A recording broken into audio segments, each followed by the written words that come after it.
What's good, beautiful people? I hope everyone is doing well. Today is November 10th, 2019. It is 3 o'clock p.m. Well, 2:59. We're approaching 3 o'clock p.m. Eastern Standard Time for our weekly Dope for Degrees live on Dope for Degrees YouTube channel, where we have a conversation about scholarships and I give advice and tips based on your questions. Hey, sister, I hope all is well. Based on your questions, comments, and concerns about the scholarship process and/or college funding. My name is Danielle Jeffers. I'm the founder of Dope for Degrees and your host for today's chat. I graduated debt-free from Virginia Tech in May of this year, having earned more than $200,000 in scholarships. And so, as always, drop a comment, leave a question in the chat. I'm here to help, here to give any advice. Before we get started with that, I do want to give you some updates. I dropped a couple videos. I mentioned a few weeks ago that my videos, I drop 3 videos each week. And during the week, Monday through Friday, I spend a lot of time on product development for Dope for Degrees. So my focus isn't really on YouTube. I try to drop 3 videos that you probably will come on the weekends for the next couple of weeks while I finish up some products. But the videos, you get 3 a week. So you'll notice they're coming on Sundays a couple hours before the chats. That's because that's when I devote time to YouTube. But then during the week, Monday through Friday, I devote time to my clients and my products. And so that's an update. Another update, we did drop the How to Win the 2019-20 YFL Scholarship today. And so it gives you some details on how you should find the questions. We'll find the answers for the questions for the YFL Scholarship, as well as write a scholarship winning essay. And then we're going to dig into that a little bit more in the coming weeks. How do you write a scholarship winning essay or winning scholarship essay, however you want to say it. And we're going to talk about the questions a little bit more. But as always, if you have any questions, leave a comment on a video, join the community scholarship chat. Just let me know. What's up? Peace, Cab. I hope all is well. Let me know. I'll be more than happy to help you. Before we go any further, I do want to drop the website to Dope for Degrees, our URL to Dope for Degrees website. And I also drop a link where you can contact me if you need a one-on-one conversation. You just need to talk, have a question.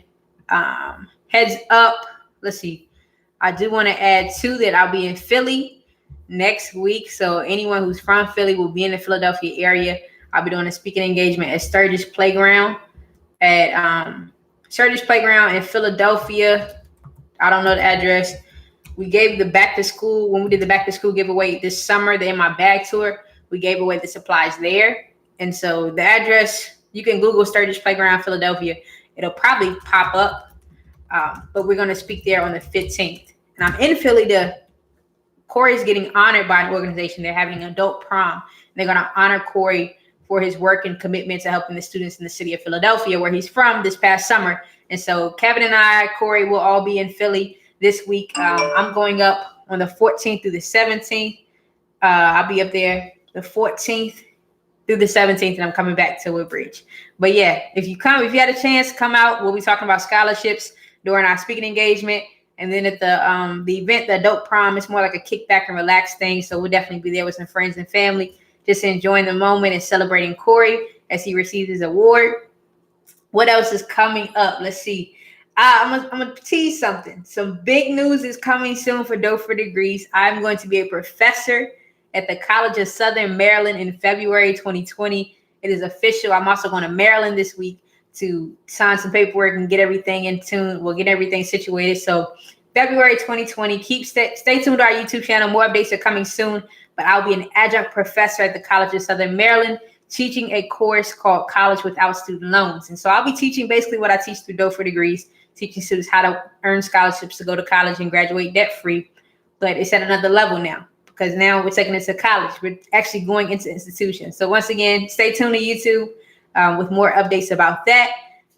Let's see, what else is new? I'm trying to give y'all an update, as I always do every Sunday, about the growth of the company and everything else. I think that's all, but I did want to take some time. Cab said, congrats, Danielle. Keep up the great work. Thank you, Cab. I appreciate it.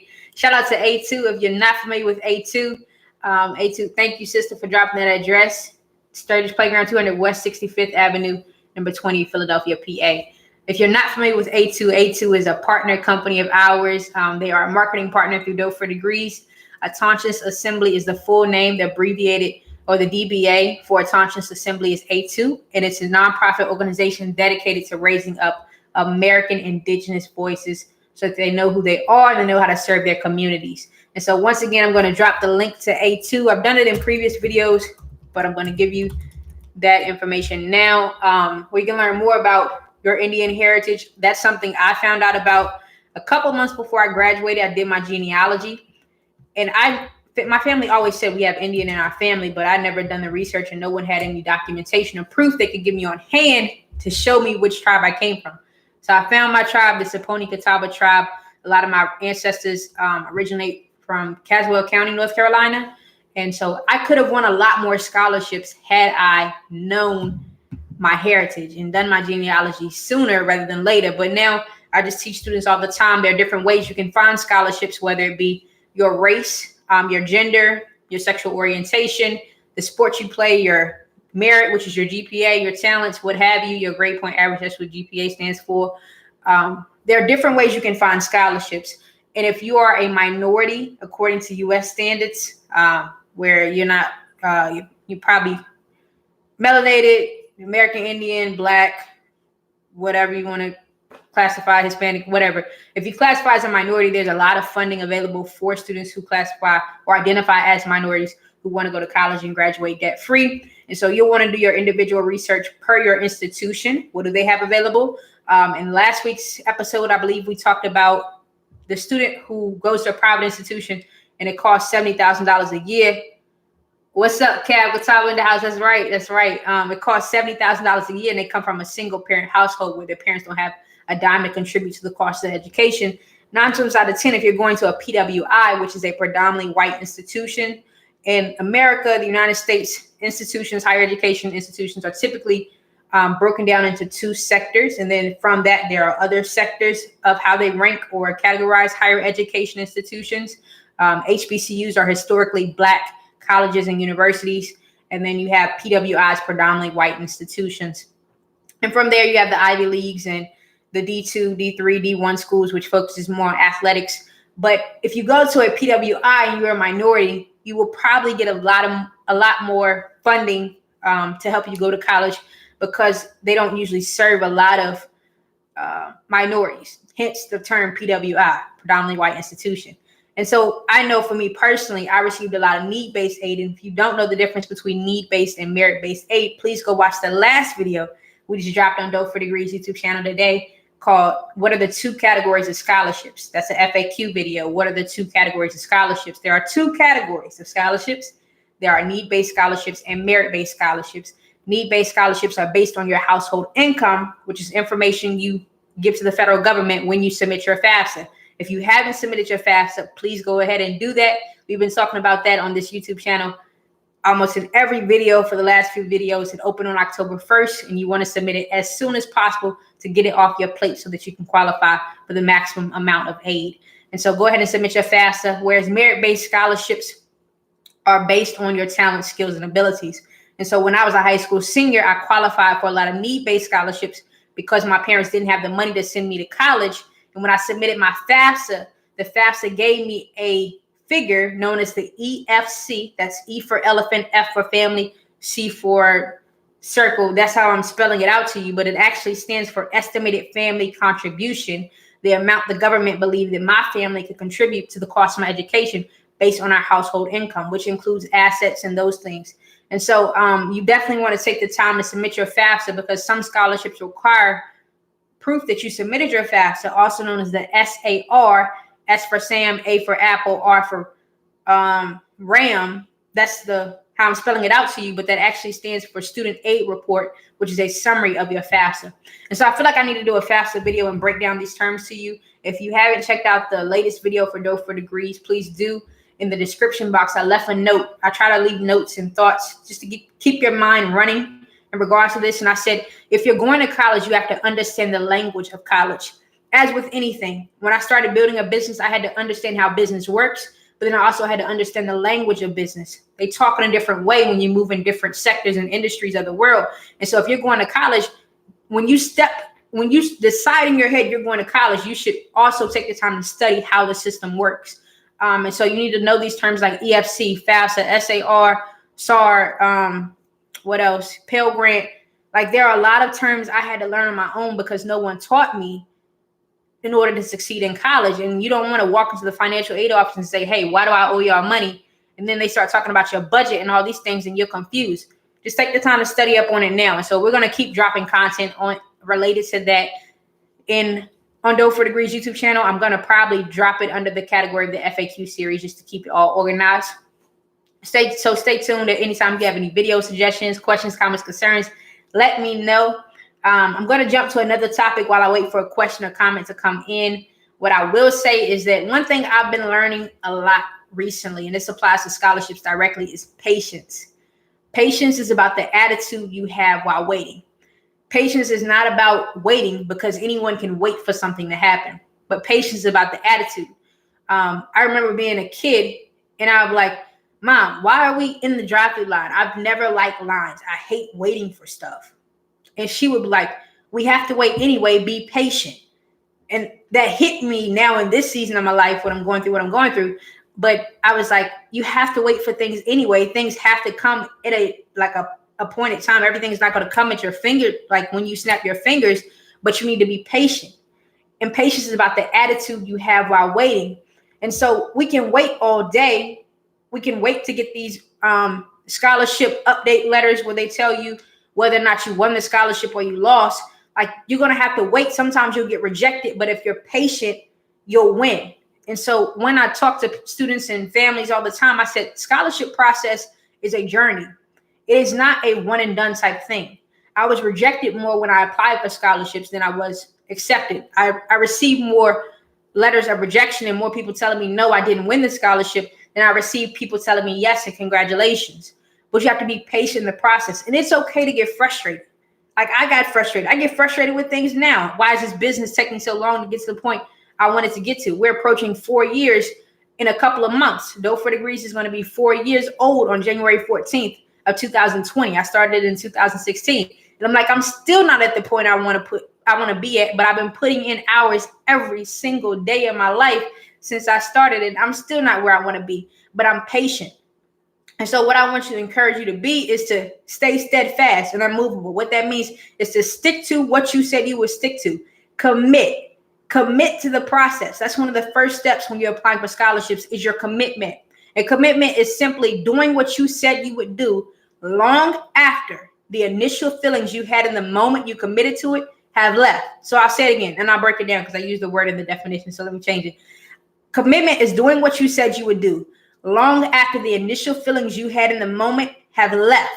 So when I said I'm going to go to college and graduate debt free, I said that my junior year of high school when I was 17 years old. But it wasn't until about a year later when my parents sat down and had the conversation with me and told me that they couldn't afford to send me to college that I had to commit to the process. Because prior to that, at the age of 5, I had committed to going to college mentally and playing D1 basketball. And I committed to it even more as I grew older and older and spent more time in the gym and watched what I ate a little bit. And I exercised more and I would practice on my handles and my crossovers and all those things. I spent more time on that. I made a commitment to figuring out how to be the best basketball player I could be to get a D1 scholarship to the college of my dreams. But then I tore my ACL, so that was no longer my route to college. So I had to, once again, make a commitment in my mind, make a mental commitment that I would still go to college, but now I had to commit to a different process and go on a different journey.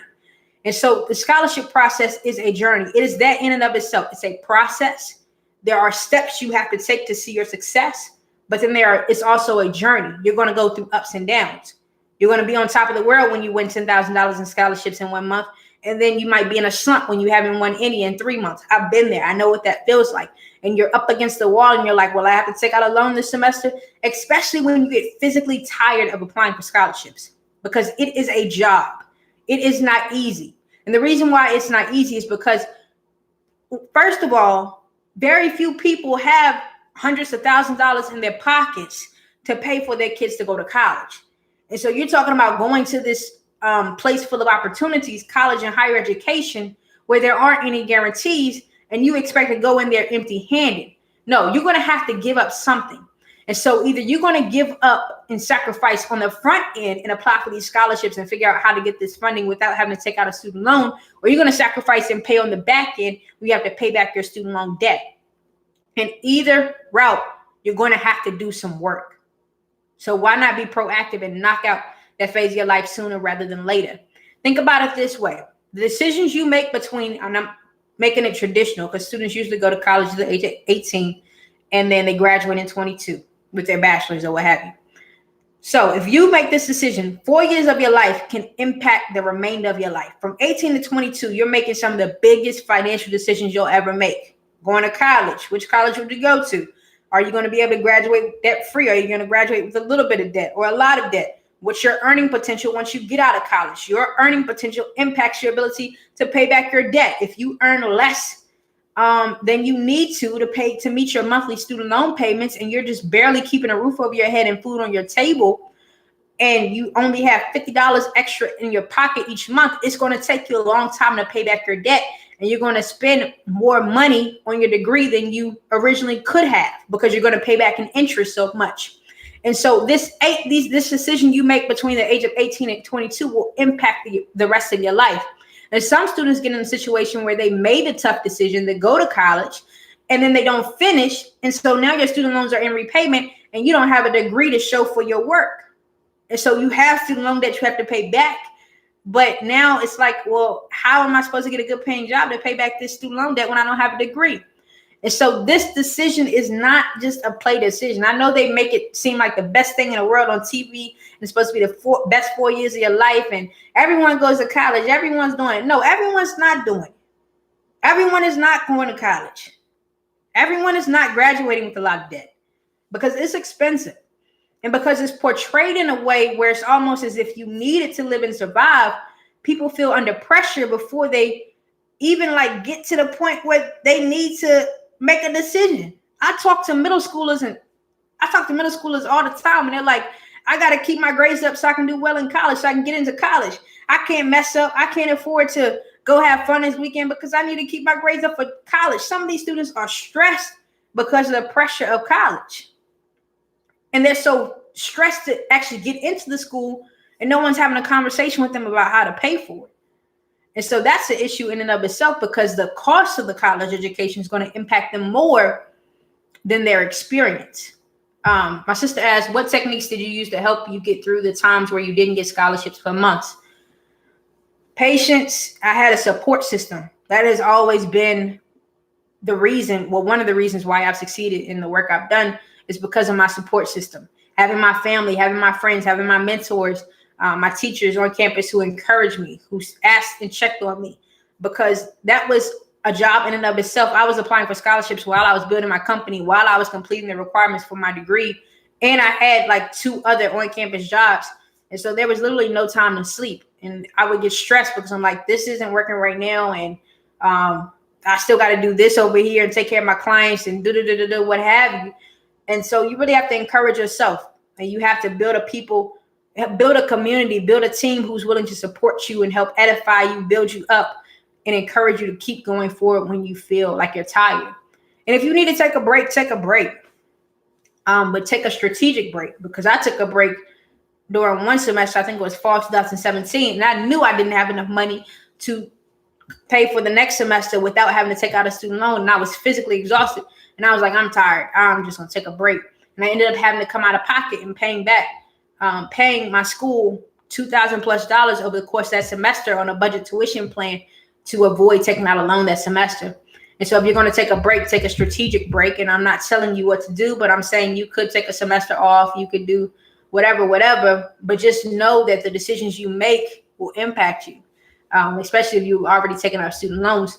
Another thing I encourage students to do is to time it out. And we talked about this in previous videos, but you're on someone else's timeline when you decide to go to college. If you know you want to go to college, don't wait until your senior year to figure it out.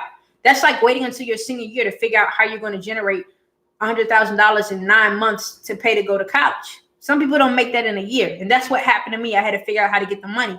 And so, don't wait until your senior year. If you have that big of a figure that you're going to need to come up with to pay to go to college, start today. Don't procrastinate. Make a sacrifice. Get off social media. Stop watching TV. Stop going out with your friends so much and spend 30 minutes or an hour a day figuring out how you're going to pay for college. Start looking at the cost of the colleges you want to go to. If you're already in college, start studying your budget. What are the fees and things you're paying each semester to study at this school, and how much money in scholarships do you need to earn to study and graduate debt-free or finish the next semester without having to take out a loan. Start spending time understanding the funding process of college, so therefore you can make different decisions. A suggestion I have, at the Habits of Scholarship Winners series, if you haven't seen that, let me see if I can drop the video to that real quick.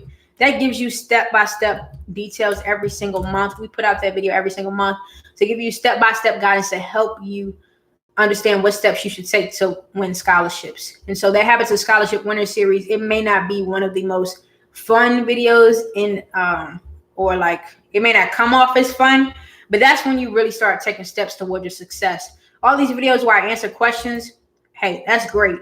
At least I give you the mindset you need to succeed. But if you're not taking any action steps, you won't see any results. In order to get a return on your investment, you first have to invest. And the best investment you'll ever make is an investment in yourself.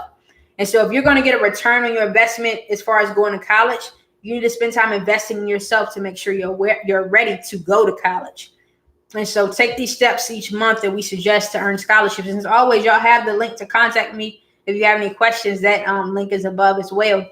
For parents, what I encourage you to do when your student decides they want to go to college is collaborate with them.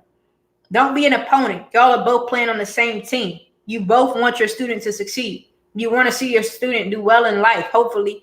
And so don't be an opponent or an adversary. Be someone who supports and helps their growth. My mother did a great job of this when I was growing up. She had this blue binder, and I think I have it.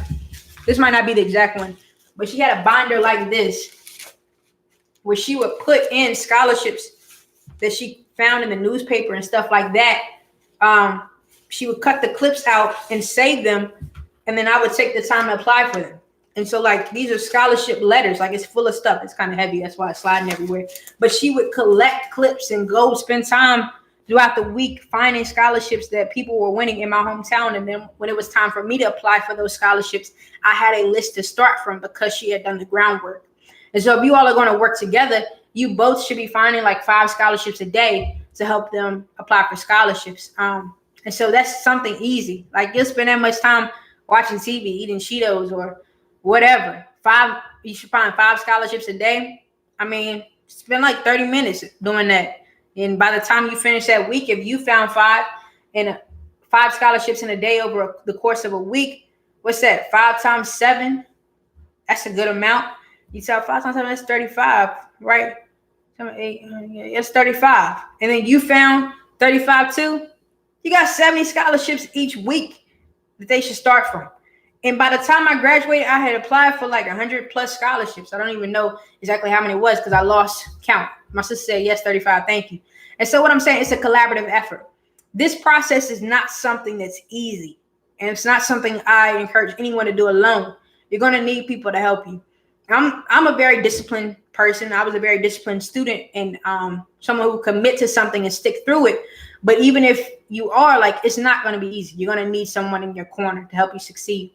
And so just make sure you build a team of people who can help you, who are willing to read your essays, who are willing to find scholarships, who are willing to encourage you, like different people in your corner. That's something I encourage you to have. Let's see, what time is it? It's 3:23. We have 7 minutes left. I hope this information has been helpful. I'm coming off the cuff today. If anyone has any more questions, thank you for your question system. If anyone has any more questions, please drop them. Let me know. What I will say is very important. Let's see, it's November. So make sure you check your college's deadlines because these schools are pushing up the application deadlines. Some of them are asking for applications to be submitted in November and December. I did regular decision when I was in school, so 2015, and my application was due by like March or something like that. So just make sure you are aware of your college's deadline for the application that you want to go to. If you are a freshman and a sophomore in high school, it is important that you find a senior who is going through that current college process right now and start spending time with them, start learning from them, start asking them questions and seeing how they're managing everything, especially someone who goes to your school who's from your hometown. Start becoming their best friend. Befriend them to get insight into what they're going through right now, because foresight and insight is what helps you succeed. the foresight to see what's coming ahead, but the insight to know what you need to do right now to prepare for your success in the future. That's how people win. That's how Bill Gates and Warren Buffett and Oprah and Tyler Perry and all these people have been playing their cards right, is the foresight to see what they need to do to prepare to get where they want to go to, where they want to go and where they want to be in the future, but the insight to know what they need to do right now to help change their situations so they can get there.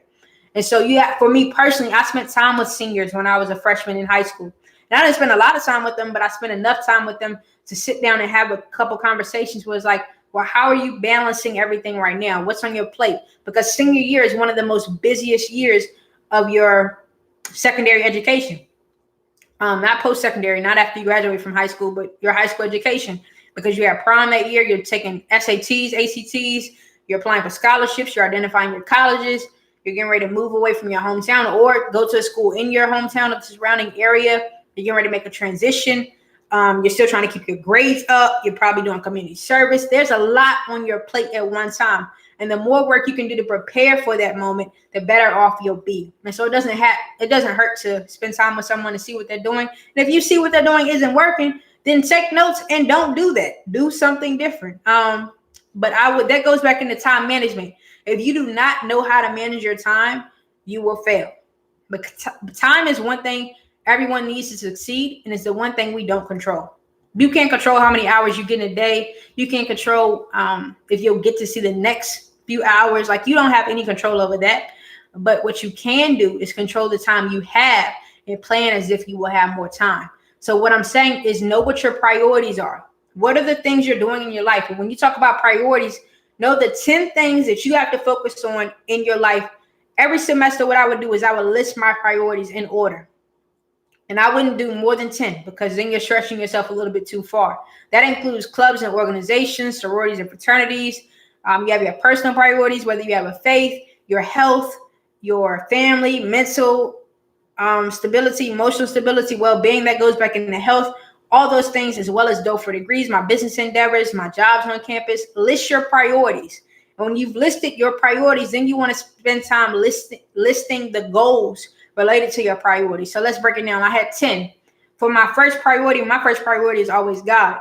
And then from that, I would say my goal was to develop a closer relationship with him. How would I do that? I would spend 30 minutes each day reading the word, praying, whatever. If you want to go down my list, my 5th priority may have been dough for degrees. And that's after health, family, school. So you got God, health, family, school, dough for degrees. What is my goal for dough for degrees? That semester, the goal for dough for degrees could have been to get 30 new clients and to teach them how to win scholarships. Why? Because I wanted to help build my business and build my reputation within the community. Now, once I've identified my priorities and I've identified my goals, now it's time to put it on your calendar, because it's easy to say I'll do something someday and one day, but someday and one day aren't days on the calendar. The days on the calendar are Sunday, Monday, Tuesday, Wednesday, Thursday, Friday, and Saturday. And so you got to put a time and day on what you're going to do and how you're going to do it. And so when you build your schedule, then you'll know how effective you are in your work. And so when you're applying for scholarships, going through school, you're working a full-time job, balancing life, what have you, if you don't have your priorities in order, you will make bad decisions, because you don't know what comes first, and you don't know if it's helping you accomplish your goals, and therefore it's setting you back versus helping move you forward. That's something that's on my list. It probably won't come out until like 2020. Is a time management course and an ebook and in a physical book to help students understand how to manage their time. Because time, it will help you. If you learn how to manage your time, you'll be more successful, because it requires discipline. That's all scholarships is about, is making time to apply for these scholarships and doing it in an efficient and effective manner. You can make time to do something like sitting down and writing an essay, and then spend 20 or 30 minutes on Facebook scrolling because you got distracted. But when you streamline your process, and what I had to do, because I'll get easily distracted, is I'll take my phone and throw it on the other side of the room. Not literally throw it, but like turn it face down, cut off the ringer, cut off all that stuff, so I could focus on what I have to write and not get distracted. And then when I finish, I take a break and go check my notifications, go check my phone, what have you, cut it back off, turn it back down, whatever, come back and finish editing the piece of content that I've written. Whatever it takes you to focus so that you're most efficient and effective with your time, that's what you need to do. And so once again, first, identify your priorities. Second, identify your goals for each priority. And then third, put it on the calendar, schedule it, when are you going to do what, how are you going to do it, where are you going to do it, who are you going to do it with, and know what you need to do. And the more you stay on task and stay on schedule, the better off you'll be. Because if you fall behind, now you got to play catch up and hope that you have the time to do it. And once again, that helps you prepare for unexpected situations and circumstances. So just make sure you do your best in everything you do. I hope this was helpful. I hope it was. I hope I didn't ramble and waste your time. It's 3:29. We got a few seconds left to 3:30. Once again, we do this conversation every single Sunday. Thank you, sister. I'm glad it was helpful. We do this conversation every single Sunday from 3 o'clock to 3:30 p.m. Eastern Standard Time, where we answer your questions, any comments or concerns you have about scholarships. I am more than happy to help you succeed. You have my information to contact me above, and I'll see you in upcoming videos on Dope for Degrees YouTube channel and more. Thank you for watching. Y'all have a great day.